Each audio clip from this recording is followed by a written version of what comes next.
Hello again, and welcome to the corner studio here in my garage. And I see from our high-tech teleprompter, which I typically hold up at the start of the show, it is indeed time for Friday Evening Camera Talk. This is episode 74. Tonight, I think we're going to focus on the Z50 Part 2 again. And I'm going to hold this up here, the Z50ii, and I have the full frame 28-400 lens on it. This is the f4 to f8 lens, and it is also a VR lens. I've said on the program before that I thought it was important to have a VR lens on here, a vibration reduction, because the Nikon Z50ii comes without IBIS, in-body image stabilization. So if you're trying to hold this thing still while you're taking a picture or shooting a video clip, you need that VR in something, whether it's a DX lens or full frame lens or whatever. I prefer using full frame lenses on this camera, and the equivalent of this lens, the 28-400, would be 42 millimeters to 600 millimeters in full frame equivalent. So 600 is a pretty strengthy zoom on this camera, going from 42 to 600. I've been using this camera. I took it out in the field yesterday. We had a wonderful sunny day kind of unexpectedly crop up in the afternoon. I took this camera out. I've been putting this camera through the paces. I think I'm finally able to say something sensible about it. I know this camera's strengths, weaknesses. We've talked a little bit about them on the channel before. One of the strengths I had here that I'm trying to emphasize with this kitchen scale is this camera weighs about 3 pounds, and I had it on the scale to make sure it is in fact 3.03 pounds on my scale here, and that includes a lens filter, the Peak Design buttons here, an Arca plate on the bottom, and the battery being inside the camera as it should be. So you got about a 3-pound walking around rig when you're using this camera. And I have taken to experimenting. I showed you the wandered bags on the channel before, and I'm not doing a program tonight about the bags and their use and all that, because we've touched on that, talked about it a little bit. But this is how I'm using this camera now. The 28-400 has been on this lens a whole lot lately. It goes into the bag here. If we're headed out the door to go someplace walking dogs, or if we're just going someplace, I've often got this camera and it's in this bag and it's over my shoulder, and it doesn't weigh a whole lot. It's easy to manage, and it doesn't draw attention if I want to take it into a restaurant, or it's kind of small if I want to just leave it, you know, in the vehicle behind the driver's seat or whatever and throw a towel over it. It's kind of unobtrusive. So this has turned into a good combination. I used to use the Z8 in here with the 24-120, and I've kind of shifted to using the Z50. This is now its place. The bigger wandered bag, I actually emptied it out and I wasn't sure what to do with it, and yesterday it occurred to me, well, why don't you put the 600 millimeter lens in there? This is the 600 6.3.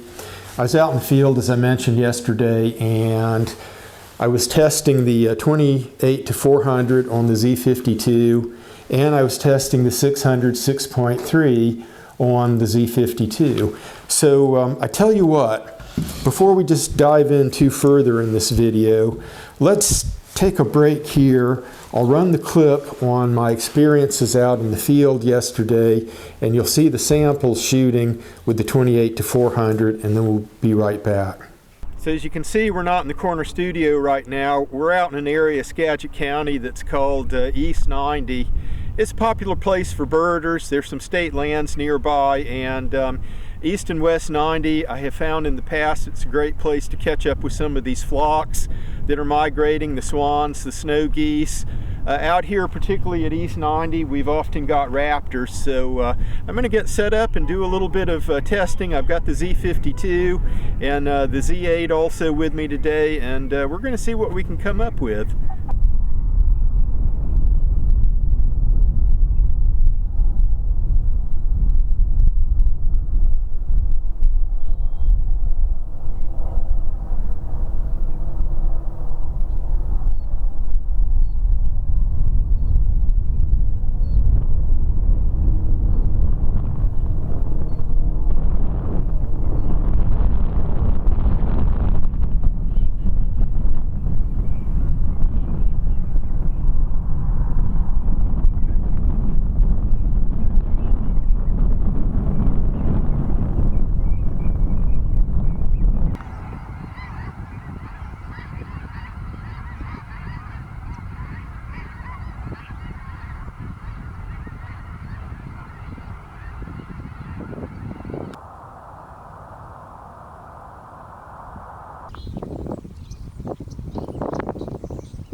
All right, so we just saw the sample clips with the 28 to 400 lens on here, and I'm going to answer the question right now. Is this a birding and wildlife rig, the Z52 paired up with this lens?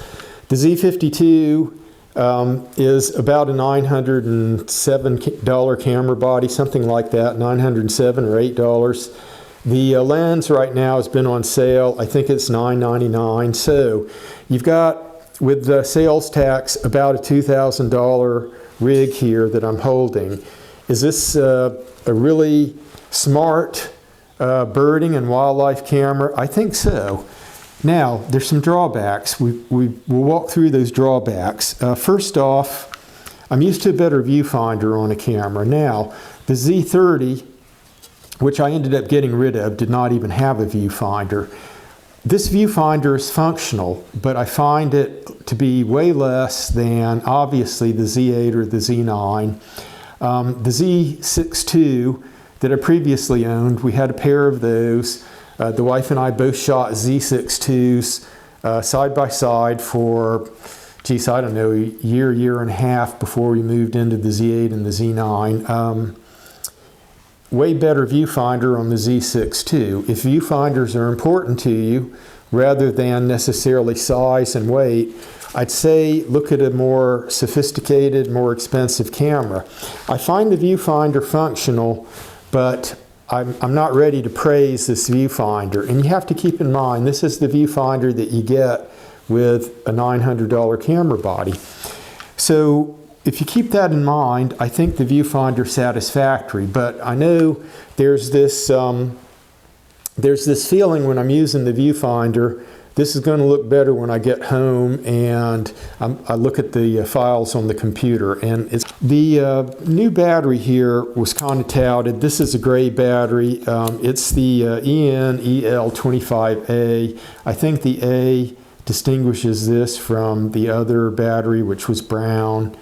Supposedly you can use the old battery in here, like comes with the Z50, or rather the old Z50 or the Z30. This new one is supposed to have extended life. Now, I don't have a way of knowing whether the Z30 ran longer with its battery versus the Z52 with its new upgraded battery. I ended up buying two batteries pretty quick because I didn't want to have to worry about batteries. And I did not buy a charger for the extra battery because what I do is what I did yesterday. I came in, I plugged the USB-C cable into this, and while I was cooking dinner and doing other stuff, I left it charged. And later in the evening, I saw that the charge was finished. When you plug it in, it'll blink a couple of times here, green, and then kind of this orange reddish light here will light up that it's charging. And when that goes off, you know that it's charged. And I typically, if I've used the second battery or whatever, I'll pop it in and top it off. So I'm finding I don't really need the battery charger. I can survive quite nicely just with two batteries on this guy and just swapping them to get them charged. So far that's the status quo and it's working out all right. I can't vouch for this new battery because I'm not the type of camera channel where I set something on the tripod and I try to run the battery out and I time it and all this kind of stuff. My sense of it is that this camera, the Z52, probably requires more power than the Z30 does because it's running a more advanced processor and it's got a viewfinder that's powering. So it probably needs more power. And does it last longer? Will the video shoot longer with the new battery in it? I don't know. I can't answer that question. It feels like the battery is adequate to me.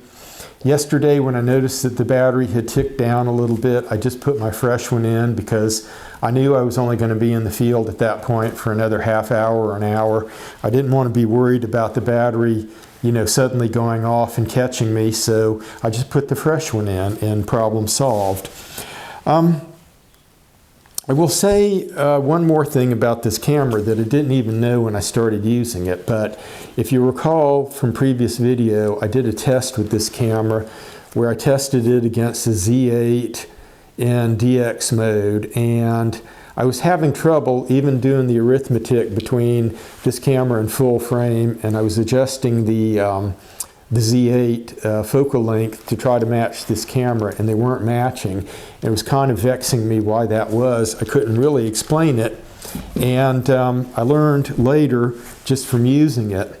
It's probably buried in a spec sheet somewhere, or somebody on some channel has said something about it, but when you go from 4K 30 up to 4K 60, and I tend to shoot around like a studio or maybe just around the house if I'm doing things.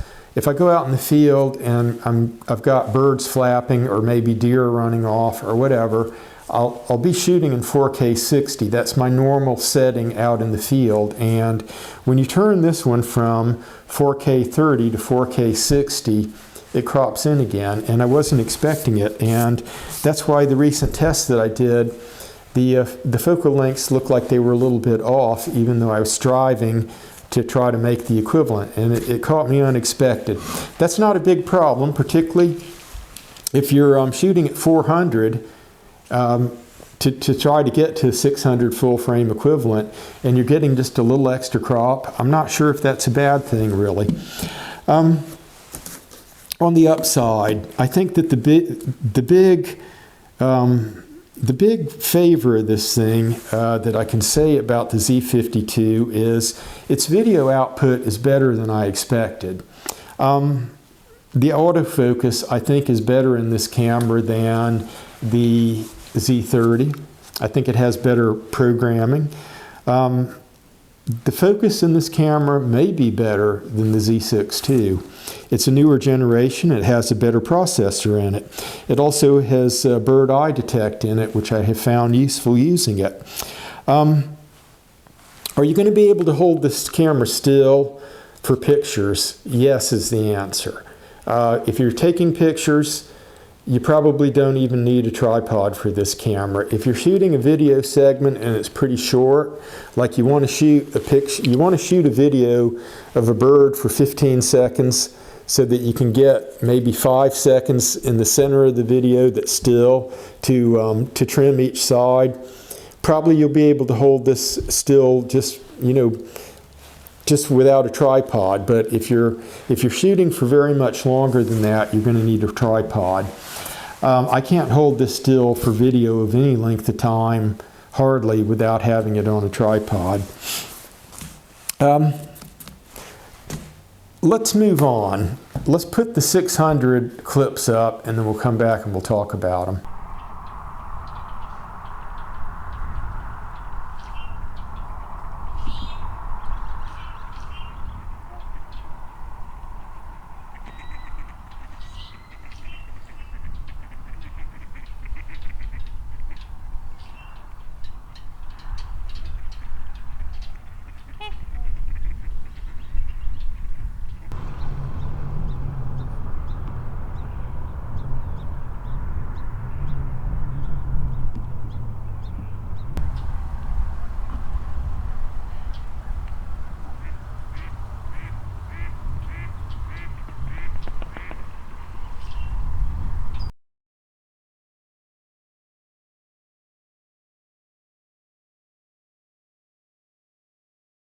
Okay, so we just saw those clips with the 600 6.3, and what I want to do is just pop the 28 to 400 off the camera, put the 600 6.3 prime lens on there, give you a good look at what that rig looks like, and I'm going to tell you right now that the 28 to 400, I touched on it earlier, I can mostly hold this lens still to shoot pictures and short video clips. Got to have a tripod if you're going to shoot a lot of video or lengthy clips. This one here, this lens, I just about can't use this rig without it being on a monopod at least for photos and a tripod for video. So if you want to shoot something like this, the 180 to 600 for instance on this camera, you're probably not going to be able to hold it still unless you put it on a tripod, and The 600, by the way, becomes 900 in terms of full frame equivalent. So that's great reach, but I found this to be a little bit cumbersome, and probably this is not going to be my swim lane trying to use this much lens on a camera this size. But I could see how that can work for some people. If you're doing a lot of open field shooting, or you've got mammals that you know are going to be at a distance, and you go straight to the 600, that could make sense even with this camera. So you lose part of your portability factor, but you gain some good reach, and I believe this camera can carry the weight of shooting these longer lenses. I believe the sensor does a fine enough job. I'll wrap things up here and just go on the record. I'm not regretful at all having bought this camera. It has found a place here in the studio and my kit that I carry out sometimes. Anyhow, I think we've gotten to a good stopping point, and I'll probably bring the Z50ii back on the channel occasionally, just touch in with it. I may be just taking this thing out in the field once in a while and just shooting it as a sole camera. So we'll see how that goes going forward. I certainly feel like I've tested a lot of lenses on this camera, and I got one more, which is the 400 4.5, that I just want to see what the output looks like on that lens. But anyway, want to thank everybody for joining us tonight, and we sure do hope to see you again soon in another video. So till then, take care.